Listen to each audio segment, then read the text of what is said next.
इस प्रकार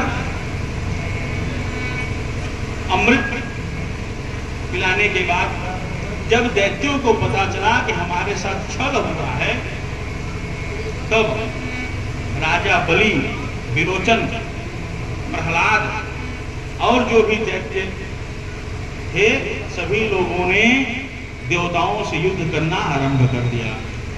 लेकिन अब देवता अमृत पी करके बलवान हो गए थे और दैत्य वासुकी नाग के जहरीले श्वास के कारण कमजोर हो गए थे, ऊपर से वारुणी मदिरा पीने के कारण और नशे में हो गए थे, और यहाँ पर दैत्यों के बलवान होने से सभी लोग हारते चले गए, दैत्य हारने लगे।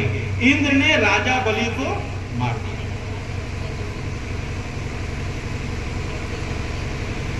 स्वर्ग पर फिर से दैत्यों का अधिकार हो गया। शुक्राचार्य के पास दिति पहुंची और बोले कि सभी दैत्यों का संहार हो चुका है, अब कोई दैत्य नहीं है।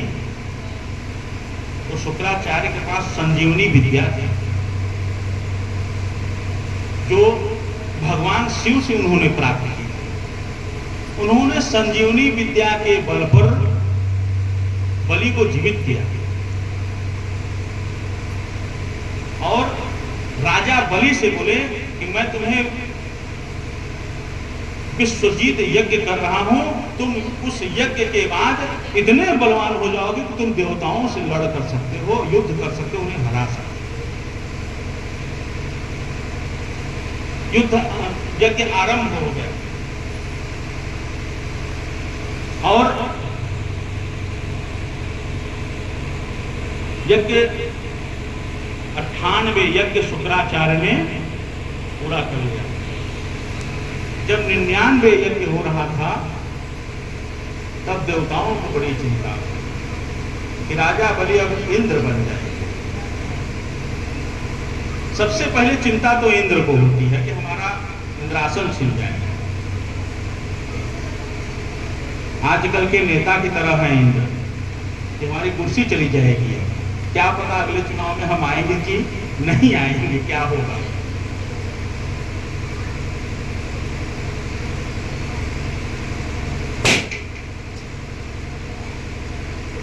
उन्होंने भगवान विष्णु से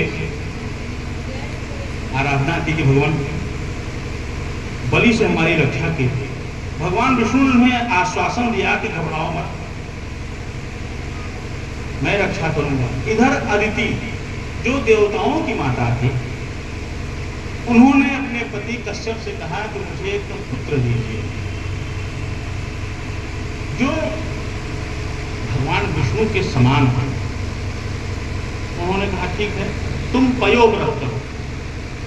जिस व्यक्ति को, जिस पति पत्नी दंपत्ति को पुत्र नहीं हो रहा है, अगर वो पयोव्रत करे तो निश्चित रूप से 3 पयोव्रत पूरा करने में संतान हो ही जाती है। आज के समय पयोव्रत कोई नहीं करता। ये फाल्गुन शुक्ल पक्ष प्रतिपदा से शुरू होती है और 14 दिन तक व्रत चलता है। दूध पी करके इसमें व्रत करना पड़ता है। इसके भी और भी बहुत सारे नियम हैं, बहुत कठिन व्रत है। लेकिन 3 साल अगर कोई पयोव्रत करे नियम से, सिर्फ 14 दिन 1 साल का, बाकी उसके बाद जो भगवान का पूजा रखना करते रहते, तो पुत्र लाभ होगा।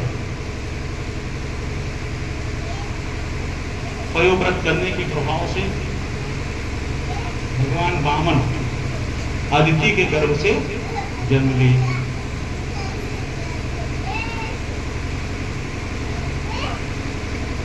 उनके शरीर की लंबाई कुल 52 अंगुल की थी। हाथ में दंड कमंडल और छत्र लेकर के, छाता लेकर के पहुंच गए राजा बलि के यज्ञ में। और वहां पर पहुंच करके उन्होंने सबसे पहले भिक्षा मांगी। भिक्षाम भगवती साक्षात् राधाम्बिकाम सती। वहां पर जो भी राजा बलि की पत्नी कयादु, हिरण्यकश्यप की पत्नी, सभी लोगों ने उन्हें नाना प्रकार की भिक्षा दी। लेकिन जब राजा बलि के पास वो भिक्षा के लिए पहुंचे तो राजा बलि ने कहा कि हे ब्राह्मण देव, बताइए आपको भिक्षा में क्या चाहिए। तब बलि ने कहा कि राजन, हम जो मांगेंगे कि आप हमें दे देंगे।